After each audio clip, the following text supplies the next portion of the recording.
Hi hello dream J capture ക്രിയേഷൻസിൻ്റെ ഏറ്റവും പുതിയ വെബ് സീരീസ് ആയിട്ടുള്ള പുഷ്പൻ്റെ കല്യാണത്തിൻ്റെ ലൊക്കേഷനിലാണ് ഇന്ന് ഞങ്ങളുള്ളത് അല്ലേ? അതെ, ഞങ്ങൾ മാത്രമല്ല, ആ ടീം ഫുൾ നമ്മുടെ കൂടെ ഉണ്ട്. അപ്പോൾ നമുക്ക് അതിൻ്റെ വിശേഷങ്ങളിലേക്ക് പോവാം. നമുക്ക് ആദ്യമായിട്ട് തന്നെ നമ്മുടെ പുഷ്പൻ്റെ കല്യാണം എന്ന വെബ് സീരീസിൻ്റെ ഡയറക്ടറായിട്ടുള്ള രാഹുൽ ഗോപാലിനോടാണ് എൻ്റെ ആദ്യത്തെ ചോദ്യം. രാഹുൽ, നമ്മുടെ സോഷ്യൽ മീഡിയയിൽ ഏറ്റവും വിവാദമായിട്ട് നിൽക്കുന്ന നായികയാണ് രേണു. എന്തുകൊണ്ടാണ് ഈ ഒരു വെബ് സീരീസിലോട്ട് രേണുവിനെ തന്നെ കാസ്റ്റ് ചെയ്യാനുള്ള കാരണം? മെയിനായിട്ടുള്ള കാര്യം എന്ന് വെച്ചാൽ മാർക്കറ്റിംഗ് ആണ്. അപ്പോൾ രേണു ചേച്ചിനെ വെച്ച് നമ്മളൊരു പ്രൊജക്റ്റ് ചെയ്യും, സോഷ്യൽ മീഡിയയിൽ ഒരു മാർക്കറ്റിംഗ് ഉണ്ട്. ഇന്നത്തെ സെൻസേഷണൽ എന്ന് പറഞ്ഞാൽ, കേരളത്തെ സെൻസേഷണൽ എന്ന് പറഞ്ഞാൽ രേണു ചേച്ചിയാണ്. അപ്പോൾ അതുകൊണ്ട് തന്നെയാണ് മെയിനായിട്ട് നമ്മൾ കാസ്റ്റ് ചെയ്യാനുള്ള കാരണം തന്നെയാണ്. ഇപ്പോൾ ഒരുപാട് വിവാദങ്ങളിലൂടെ കടന്നു വന്നുകൊണ്ടിരിക്കുന്ന ഒരാളാണ് അല്ലേ? അപ്പോൾ ഇനിയിപ്പോൾ ഈ ഒരു വെബ് സീരീസ് ഇറങ്ങുന്ന സമയത്താണെങ്കിലും ഒത്തിരി നെഗറ്റീവ് കമൻറ്റ്സ് വരാനുള്ള സാധ്യതയുണ്ട്. അപ്പോൾ അതിനെങ്ങനെയാണ് നോക്കിക്കാണുന്നത്? നെഗറ്റീവായിട്ട് കമൻറ്റുകൾ ഞാൻ ശരിക്കും പറഞ്ഞു കഴിഞ്ഞാൽ അക്സെപ്റ്റ് ചെയ്യുന്നില്ല. കാരണം നെഗറ്റീവ് ഉണ്ടാവും, പോസിറ്റീവ് ഉണ്ടാവും. ഇപ്പോൾ നെഗറ്റീവ് പറയുന്ന ആൾക്കാർ ആ വർക്ക് കാണുന്നുണ്ടല്ലോ, പോസിറ്റീവ് പറയുന്ന ആൾക്കാർ ആ വർക്ക് കാണുന്നുണ്ട്. അപ്പോൾ ആ വർക്ക് കണ്ടിട്ട് ആ വർക്കിനെ കുറിച്ച് പറയുക, അത് മാത്രമേ ഞാൻ. ഇപ്പോൾ ഒരുപാട് വിവാദങ്ങളിലൂടെ കടന്നു വന്നിട്ടുള്ള ഒരാളാണ് രേണുസുതി. അപ്പം ഇതേ രേണുസുതിനെ വെച്ചിട്ട് ചെയ്യുന്ന ഒരു വെബ് സീരീസ്, അതായത് അത് ഇറങ്ങുന്ന സമയത്തും ഒരുപാട് നെഗറ്റീവ്സ് വരും. അപ്പോൾ അതിനെ എങ്ങനെയാണ് നോക്കിക്കാണുന്നത്? അത് സക്സസ് ആവുന്നതാണോ അതോ എങ്ങനെയാണ് അതിനെ നോക്കിക്കാണുന്നത്? ഇപ്പോൾ നെഗറ്റീവ് പറയുന്ന ആൾക്കാരും ഈ വർക്ക് കാണും, പോസിറ്റീവായിട്ട് പറയുന്ന ആൾക്കാരും ഈ വർക്ക് കാണും. അപ്പം രേണുസുതി എന്നുള്ള രീതിയിലല്ല, ആ വർക്കിനെ കുറിച്ച് പറയുക എന്നുള്ളതാണ്. പിന്നെ രേണു ചേച്ചിനെ കുറിച്ച് പറയുകയാണെങ്കിൽ എനിക്ക് പേഴ്സണലി ഒരു റിലേഷൻഷിപ്പ് ഉണ്ട്. ഞാൻ ഒരു എന്താ പറയുക, ഒരു ചേച്ചീനെ പോലെ തന്നെയാണ് ഞാൻ കാണുന്നത്. പക്ഷേ ഈ പ്രോജക്റ്റ് ചേച്ചി ഈ പ്രോജക്റ്റിലേക്ക് വരാനുള്ളൊരു റീസൺ ഉണ്ടായിരുന്നു. പുഷ്പൻ്റെ കല്യാണം എന്ന് പറഞ്ഞ ഫസ്റ്റ് എപ്പിസോഡ് റിലീസായി. അപ്പം അതിനകത്ത് അഭിനയിച്ചിരുന്ന ആർട്ടിസ്റ്റുകൾ രണ്ടുപേര് ഈ പ്രോജക്റ്റിൽ നിന്ന് പിന്മാറിയായിരുന്നു. അപ്പോൾ അങ്ങനെ ആയ ശേഷം ഈ പ്രോജക്റ്റ് നിന്നുപോയി. അപ്പോൾ നിന്ന് പോയതിന് ശേഷം ഇതെങ്ങനെ ചെയ്യാൻ പറ്റും? കാരണം ഒരു ആർട്ടിസ്റ്റ് സിനിമയിലാണെങ്കിലും ഒരു ആർട്ടിസ്റ്റ് മരിച്ചു പോയാൽ തന്നെ ആ സ്ക്രിപ്റ്റ് ചെയ്യണമെന്നുണ്ടെങ്കിൽ ഒരു ഡയറക്ടറിൻ്റെ ഏറ്റവും വലിയൊരു ടാസ്ക്കാണത്. അപ്പം അങ്ങനൊരു റീസൺ സംഭവം എന്തെങ്കിലും കാര്യം ഉണ്ടായാൽ തന്നെ ഇപ്പോൾ എനിക്കത് ചെയ്യാതിരിക്കാൻ പറ്റത്തില്ല. അപ്പോൾ അങ്ങനെ വന്നപ്പോൾ സ്ക്രിപ്റ്റ് ചേഞ്ച് ചെയ്തപ്പോൾ ആ ക്യാരക്ടർ ചെയ്യാനായിട്ട് രേണുസുതി എന്ന് പറയുന്ന ഒരു ആർട്ടിസ്റ്റ് മാത്രമേ ഞാൻ കണ്ടുള്ളൂ. അപ്പോൾ ഞാൻ രേണു ചേച്ചിയോട് സംസാരിച്ചപ്പോൾ തന്നെ ഓക്കെ, കഥ പറഞ്ഞു ചേച്ചി അപ്പോൾ തന്നെ ഓക്കെ പറഞ്ഞു. അപ്പോൾ എനിക്ക് രേണു ചേച്ചി എന്ന് പറഞ്ഞു കഴിഞ്ഞാൽ പോസിറ്റീവാണ്. എനിക്ക് മറ്റുള്ളവരുടെ കാര്യം എനിക്ക് അന്വേഷിക്കേണ്ട പറയേണ്ട കാര്യം ഇല്ല. അപ്പോൾ ആ വർക്കിനെ കുറിച്ച് പറയുക എന്നുള്ളതാണ് എനിക്ക്. ഹലോ രേണു ചേച്ചി, എനിക്ക് രേണു ചേച്ചിയോടാണ് ചോദിക്കാനുള്ളത്. രേണു ചേച്ചി ഇപ്പോൾ കുറേ സെറ്റുകളിൽ ഇങ്ങനെ പോയിട്ടുണ്ടല്ലോ, കുറേ ഷോർട്ട് ഫിലിംസ്. അപ്പോൾ എന്താണ് അതിൽ നിന്നും ഈ ഒരു ക്രൂവിൻ്റെ കൂടെ വന്നപ്പോൾ എന്താണ് വ്യത്യസ്തമായിട്ട് തോന്നിയത്? വ്യത്യസ്തമായിട്ട് തോന്നിയെന്ന് വെച്ചാൽ ഉറക്കളപ്പായിരുന്നു, അതല്ലാതെ വേറെ ഇല്ല. അത് ഞാൻ വെറുതെ തമാശക്ക് പറഞ്ഞ, കുഴപ്പമില്ല, നല്ല വർക്കായിരുന്നു, നല്ല ക്രൂ ആണ്. അപ്പം രാഹുലിനെ സംബന്ധിച്ച് എന്നെ വിളിച്ചത് തന്നെ എന്താ പറയുക, സ്റ്റോറി പറഞ്ഞപ്പം എനിക്ക് സത്യം പറഞ്ഞാൽ ഈ സ്റ്റോറി കേട്ടപ്പോൾ ഞാൻ ഒരുപാട് ചിരിച്ചു. അല്ല രാഹുലെ, ഇവൻ ഇത് പറഞ്ഞപ്പോൾ തന്നെ ഞാൻ ഒത്തിരി ഇങ്ങനെ ഫോണിൽ കൂടെ പൊട്ടിച്ചിരിക്കുക, ഞാൻ ശ്വാസം മുട്ടി. എന്നിട്ട് ശ്വാസം മുട്ടി ഞാൻ പറയാടാ ബാക്കി കൂടെ പറ. അപ്പം എന്നിട്ട് ഞാൻ പറയുന്ന പ്രതീക്ഷ ഉണ്ട് ഇതിനകത്ത് ഒരു ക്യാരക്ടർ ചെയ്യുന്നതിനപ്പം ഞാൻ പറഞ്ഞ പ്രതീഷിൻ്റെ ക്യാരക്ടർ പറയാൻ പറഞ്ഞു. അപ്പോൾ അവൻ്റെ പറഞ്ഞപ്പോൾ ഞാൻ നിന്ന് ചിരിക്കും, ഇവൻ നിർത്തുന്നില്ല. അപ്പം ഇവൻ ചേച്ചി ഞാൻ നാളെ ബാക്കി ഞാൻ ഇല്ല മുഴുവൻ പറയാൻ പറഞ്ഞു. അങ്ങനെ നല്ലൊരു കോമഡി ഒരു വെബ് സീരീസ് ആയിട്ടാണ് എനിക്ക് തോന്നിയത്.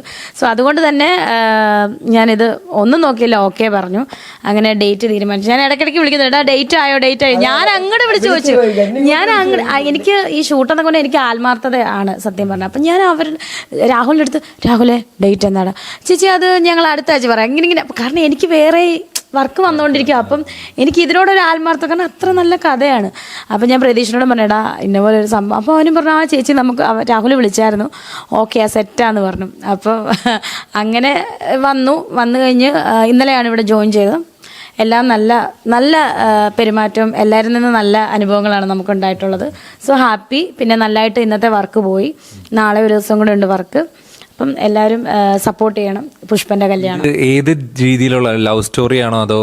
ഇതൊരു നമ്മൾ പണ്ടൊക്കെ മുകേഷ് ചേട്ടൻ്റെ ഒക്കെ സിനിമ കാണാറില്ലേ, ആൾമാറാട്ടം പോലെ അബദ്ധത്തിൽ ചെന്ന് അങ്ങനെ ഒരു ടൈപ്പ് ഓഫ് മൂവിയാണ്, കോമഡിയാണ്. മുകേഷ് ചേട്ടനെ എന്നൊക്കെ പറഞ്ഞാലേ അറിയാലോ, കോമഡി ടൈപ്സ്, ആള് മാറി കല്യാണം കഴിക്കുക, അങ്ങനെയൊക്കെ ഒരു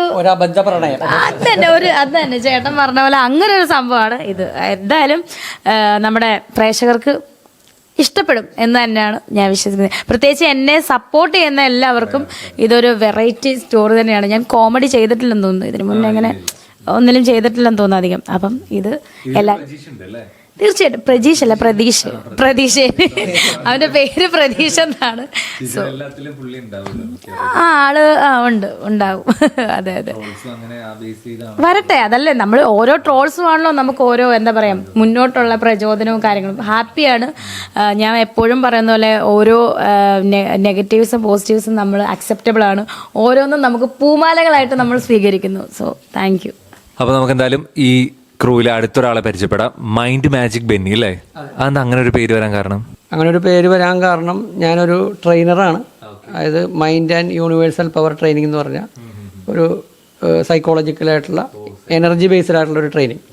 അതിൽ ബിസിനസ് കോച്ച് ഉണ്ട്, A to Z മനുഷ്യൻ്റെ അങ്ങനെയുള്ള കാര്യങ്ങളാണ് വരുന്നത്. അപ്പോൾ രാഹുലായിട്ട് എനിക്ക് നല്ലൊരു ബന്ധം തന്നെയുണ്ട്.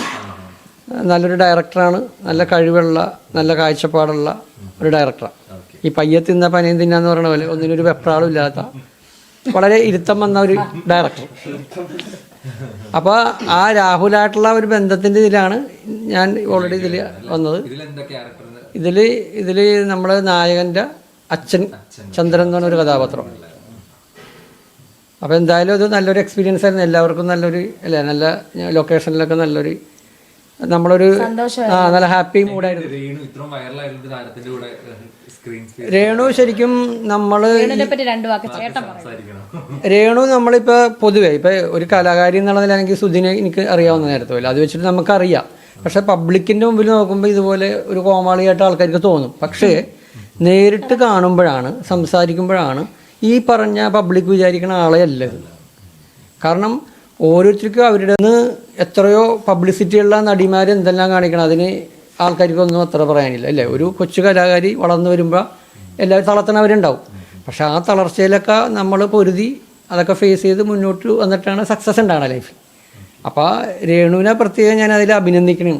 അതിലൊന്നും തളരാണ്ട് എപ്പോഴും ആക്റ്റീവായിട്ട് ഇല്ല, എന്ത് കളിയാക്കി പറഞ്ഞാലും കൂളായിട്ടിരിക്കണ ഒരു പ്രകൃതം. അപ്പോൾ ഇവിടെ നമ്മൾ നേരിട്ട് കാണുമ്പോഴാണ് ആ സോഷ്യൽ മീഡിയയിൽ കാണുന്ന ക്യാരക്ടറേ ഇല്ല. എല്ലാവരോടും വളരെ ഫ്രണ്ട്ലി ആയിട്ടും വളരെ സിമ്പിളായിട്ടും ഡീൽ ചെയ്യുന്ന ഒരാൾ.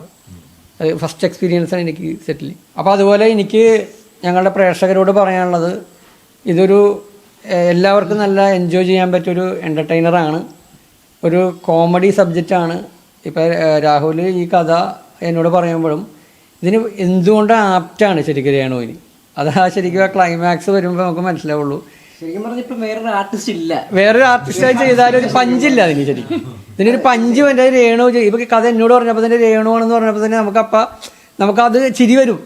അതുപോലത്തെ ഒരു സബ്ജക്റ്റ്. അപ്പോൾ എല്ലാവരും ഇത് കാണണം. അതുപോലെ ഞങ്ങളെ പ്രോത്സാഹിപ്പിക്കണം. കാരണം എന്തൊക്കെ പോരായ്മ ഉണ്ടെങ്കിലും കുറവുകളുണ്ടായാലും സപ്പോർട്ട് ചെയ്യുന്ന ആൾക്കാരുണ്ട്, നെഗറ്റീവ് ഇടുന്നവരുണ്ട്. എന്ത് തന്നെയല്ല എല്ലാവരും ഇത് കാണും. അപ്പോൾ പുഷ്പന്റെ കല്യാണം എല്ലാവരും കൂടണം, കല്യാണം കൂടണം, സഹകരിക്കണം, പ്രോത്സാഹിപ്പിക്കണം. എല്ലാവരും ഞങ്ങളുടെ ഷെയർ ചെയ്യണം എന്ന് എല്ലാവരോടും ഞങ്ങൾ റിക്വസ്റ്റ് ചെയ്യണം.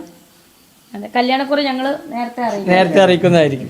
ഓക്കെ, നമ്മൾ ഇത്രയും നേരം പുഷ്പന്റെ കല്യാണം എന്നാണ് കേട്ടത്. ഈ പുഷ്പന്റെ കല്യാണത്തിൽ പുഷ്പനായിട്ട് അഭിനയിച്ചിട്ടുള്ള ഒരാൾ ഇത് എവിടെ ഇരിപ്പുണ്ട്, നമ്മുടെ ബെന്നി കീച്ചേരി ചേട്ടൻ. ചേട്ടാ, എന്താണ് ഒരു എക്സ്പീരിയൻസ് പറയൂ, ഈ സെറ്റിലൊക്കെ വന്നിട്ട് ചേട്ടൻ്റെ മുമ്പത്തെ എക്സ്പീരിയൻസ്, എങ്ങനെ ഇതിലോട്ട് വന്നു എല്ലാം ഒന്ന് വിശദമായിട്ട് പറയൂ. ഇതിലേക്ക് വന്നത് മെയിനായിട്ട് രാഹുൽ നമ്മുടെ സുഹൃത്താണ്. അപ്പോൾ അവനിങ്ങനെ വിളിച്ച് കഥ പറഞ്ഞു. അപ്പോൾ എനിക്ക് ഓൾറെഡി കഥ ഇഷ്ടപ്പെട്ടു. ഒരു ക്യാരക്ടറായിട്ട് ചെയ്യാൻ കിട്ടുമ്പോഴത്തേക്കും നമ്മളത് അവസരം കളയേണ്ട കാര്യമില്ല. മാക്സിമം വൃത്തിയാക്കി ചെയ്യുക എന്നുള്ളൊരു ഉദ്ദേശത്തോടു കൂടി ചെയ്തു. ഫസ്റ്റ് പാർട്ടിൽ ഞാൻ ചെയ്തു. പിന്നെ ഫസ്റ്റ് പാർട്ടിൽ ഞാൻ മാത്രമേ ഉള്ളൂടെ ഇപ്പം ഉള്ളു. പിന്നെ രേണു ചേച്ചിയൊക്കെ ഇതിനകത്ത് ജോയിൻ ചെയ്യുമെന്ന് പറഞ്ഞപ്പോഴത്തേക്ക് നമ്മൾ ഹാപ്പിയായി.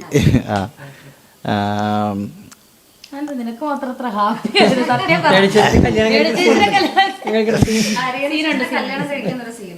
അതുണ്ട്. അതിനോട് എങ്ങനെ നോക്കി കണ്ടോന്ന് ചോദിച്ചു കഴിഞ്ഞാൽ രാഹുൽ ഞാൻ ഒരു 2 മണിക്കൂർ മുമ്പ് ഞാൻ രേണു ചേച്ചിയുടെ കല്യാണം കഴിക്കുന്ന സീനുണ്ടോന്ന് ചോദിച്ചു. ഇപ്പൊ കഥ കേട്ട കാര്യമൊക്കെ അവൻ പറഞ്ഞല്ല. എന്നോട് ചോദിച്ചു ഉണ്ടോന്ന് ചോദിച്ചു. ഞാൻ പറഞ്ഞു ഉണ്ട്. ഉണ്ടല്ലേ, ഉണ്ട്. അങ്ങനെ എന്താ കാര്യം എന്ന് വെച്ച് കഴിഞ്ഞ് കഴിഞ്ഞാൽ പുള്ളി നേരത്തെ കഥയൊക്കെ കേട്ടതാണ്, പുള്ളിക്ക് കഥയും കാര്യങ്ങളൊക്കെ അറിയാം.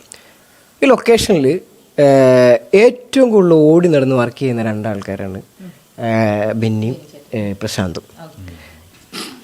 അതൊന്നുമല്ല, പേടിച്ചിട്ട് എയറിലാവുമെന്ന് പറഞ്ഞു. എയറിലാവുമ്പോൾ ഞാൻ എയറിലാവുന്ന പേടിച്ചിട്ടാണോ? അല്ലേ, ഞാനങ്ങനെ വിവാദങ്ങൾ എനിക്ക് ഇതൊക്കെ എനിക്ക് ഫസ്റ്റ് എക്സ്പീരിയൻസ് ആണ്. സത്യം പറഞ്ഞ ഇൻ്റർവ്യൂവിന് ഞാൻ ഇതുവരെ കൊടുത്തിട്ടുമില്ല. ഞാനങ്ങനെ ഒന്നിനെക്കുറിച്ച് ചിന്തിക്കാറില്ല, വർക്കിനെ കുറിച്ച് അങ്ങനെ ചിന്തിക്കാറില്ല. ഒരു ക്യാരക്ടർ ചെയ്യുന്നു, ഇപ്പം വിവാദം ഞാൻ അങ്ങനെ ചിന്തിച്ചിട്ടില്ല. നമ്മളൊരു ക്യാരക്ടർ ചെയ്യുന്നു, ഞാനങ്ങനെ അഭിനയത്തെ ഭയങ്കരമായിട്ട് ഇഷ്ടപ്പെടുന്ന ഒരാളാണ്. അപ്പോൾ ഒരു ക്യാരക്ടർ, ഇപ്പോൾ ഒരു കല്യാണം കഴിക്കുന്ന ക്യാരക്ടർ ആണെങ്കിൽ കല്യാണം കഴിക്കണമെങ്കിൽ കല്യാണം കഴിക്കണം. അതിനകത്ത് വേറെ ഒരു കാര്യങ്ങളൊന്നും ഞാൻ ചിന്തിക്കാറില്ല. അത്രേ ഉള്ളൂ.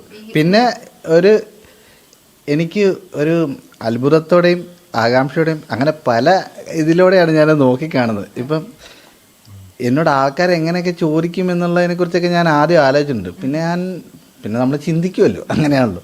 ചിന്തിച്ച് കഴിഞ്ഞപ്പോൾ ഞാൻ ഓർത്തു ഇതിനെക്കുറിച്ചൊന്നും അധികം ചിന്തിക്കാതിരിക്കുന്നതാണ് ബുദ്ധി എന്ന് എനിക്ക് തോന്നി. വരുന്നത് വരട്ടെ, അങ്ങനെ അങ്ങ് വിട്ടേക്കുക. ഇപ്പോൾ അതായത് പുഷ്പനും ചേട്ടൻ്റെ ഒരു ക്യാരക്ടറും തമ്മിൽ എത്രത്തോളം ബന്ധമുണ്ട്? ബന്ധമുണ്ടെന്ന് ചോദിച്ചു കഴിഞ്ഞാൽ പുഷ്പന്റെ ക്യാരക്ടർ അതെ, രണ്ടും ഒന്നേനെ. ആസ്വദിച്ച് ചെയ്യാൻ പറ്റുന്നുണ്ട് ആ ഒരു ക്യാരക്ടർ ചെയ്യുന്നു. കരുന്ന ഏത് റോളും ആസ്വദിച്ച് ചെയ്യുമല്ലോ ചേട്ടാ? അത്രേ ഉള്ളൂ. ഓക്കെ. ഇതിനു മുമ്പ് ചേട്ടന് എന്തൊക്കെയാ ചെയ്തിട്ടുള്ളത്? കുറെ ഷോർട്ട് ഫിലിംസിലൊക്കെ അഭിനയിച്ചിട്ടുണ്ട്. പിന്നെ ഒരു TV-യിലെ പരിപാടിയുണ്ട്. അങ്ങനെ ഇപ്പൊ പുഷ്പന്റെ കല്യാണത്തിന്റെ ഫസ്റ്റ് സീരീസ് ഉണ്ടായിരുന്നു, അതില് ആൾക്കാരുടെ ഒരു റെസ്പോൺസ് എങ്ങനെയായിരുന്നു കണ്ടിട്ട്? ഫാമിലി മെമ്പേഴ്സിന്റെ എന്നെ അറിയാവുന്നവരെല്ലാരും നല്ല അഭിപ്രായം പറഞ്ഞു. അറിയാത്തവര് കണ്ടവരൊക്കെ നല്ല അഭിപ്രായം അല്ലേ? പിന്നെ ആദ്യമായിട്ട് നമ്മള് ഈ ഫസ്റ്റ് എപ്പിസോഡ് ഇറങ്ങി കഴിഞ്ഞിട്ട് ഞാൻ ഒരുപാട് പേർക്ക് ഷെയർ ചെയ്ത് കൊടുത്ത്, അറിയാത്ത ആൾക്കാരെയും വെറുതെയൊക്കെ വിളിച്ച് കാണിച്ച് അവരുടെ നിന്നും അഭിപ്രായം പഠിച്ച് സന്തോഷിക്കാറുണ്ടായിരുന്നു. അങ്ങനെ ഒരു സൈക്കോയ. പക്ഷെ നമ്മളെ നെഗറ്റീവ് പറഞ്ഞെന്ന് പറഞ്ഞാൽ എനിക്ക് കേൾക്കുമല്ലോ ഒന്നാമത്തെ കാര്യം. അതായത് അയ്യോ അത്രയും കട്സൊന്നും എനിക്കില്ല, അത്ര ഞാൻ താങ്ങൂല. ഞാൻ പറഞ്ഞു പോയതാ കുറച്ച് കടം തരുമോ എന്നൊക്കെ പറഞ്ഞിട്ടല്ലേ ചേച്ചി? അതെ അതെ അതെ. എങ്ങനെയാണ് ആ ഒരു കമന്റ്സ് ഒക്കെ കാണുമ്പോൾ എങ്ങനെയാ നോക്കി കാണുന്നത് അതിനൊക്കെ? അവരോടൊക്കെ എന്താ പറയാനുള്ളത്? ഓരോ പോസ്റ്റ് പൂമാലയാണ് എൻ്റെ വാക്കതാണ്. That's all. എല്ലാം അക്സെപ്റ്റബിൾ ആണ്. സന്തോഷം.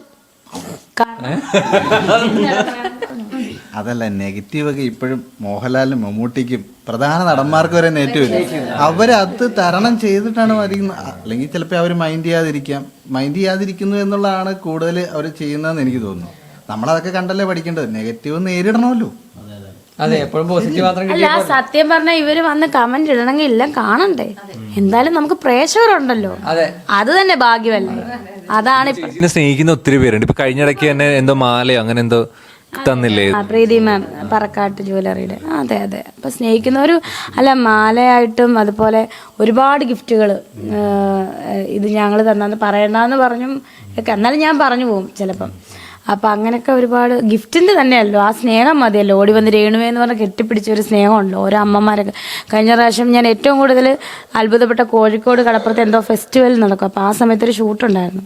അങ്ങോട്ട് ചെന്നിറങ്ങിയപ്പോഴാണ് ഓരോരുത്തരൊക്കെ അത് ഇങ്ങനെ വന്ന് തോണ്ടിയൊക്കെ ഇങ്ങനെ നോക്കാം, മാന്തി കയറിയിട്ട് അതുപോലെ അമ്മാതിരി സ്നേഹം. അമ്മാതിരി എന്നുള്ള വാക്ക് അറിയുന്ന എനിക്ക് കിട്ടി, പ്രതീക്ഷൻ്റെ നിന്ന് കിട്ടിയ വാക്കാ. അതുപോലത്തെ സ്നേഹം, ഭയങ്കര സ്നേഹമായിരുന്നു. പ്രതീക്ഷയായിട്ട് എങ്ങനെയാ നിങ്ങൾ നേരത്തെ ഉള്ള ഈ ആൽബം കഴിഞ്ഞതിന് ശേഷം? ഞാൻ ആദ്യമായിട്ട് കാണുന്ന കരിമിഴി കണ്ണാലെ ആൽബത്തിന് ഷൂട്ടിനായിരുന്നു എന്നാണ്. അന്ന് തൊട്ട് എന്തായാലും ഇന്ന് വരെ നല്ലൊരു ബോണ്ട്, നല്ല സ്നേഹം. എടാ ഇത് ഈ ഇടയ്ക്ക് നല്ല സൗഹൃദത്തിലാണ് പോകുന്നത്, ഒരു കുഴപ്പമില്ലാണ്ടാണ് പോകുന്നത്. അതിൻ്റെ ഇടയ്ക്ക് കുത്തിത്തിരിപ്പുകളായിട്ട് ഈ നെഗറ്റീവ് അവരൊക്കെ നമുക്ക് അന്ന വിഷയമല്ല. കാരണം അവൻ്റെ വൈഫ് അവനേക്കാളും കൂടുതൽ സത്യവനെ പ്രതീക്ഷനെ നേരിട്ട് കാണുമ്പോഴാണ് ഞാൻ സംസാരിക്കാറ്. ഫോണിൽ ഞാൻ അധികം അവനോട് സംസാരിക്കുന്ന എൻ്റെ വർക്കിൻ്റെ കാര്യമാണ്.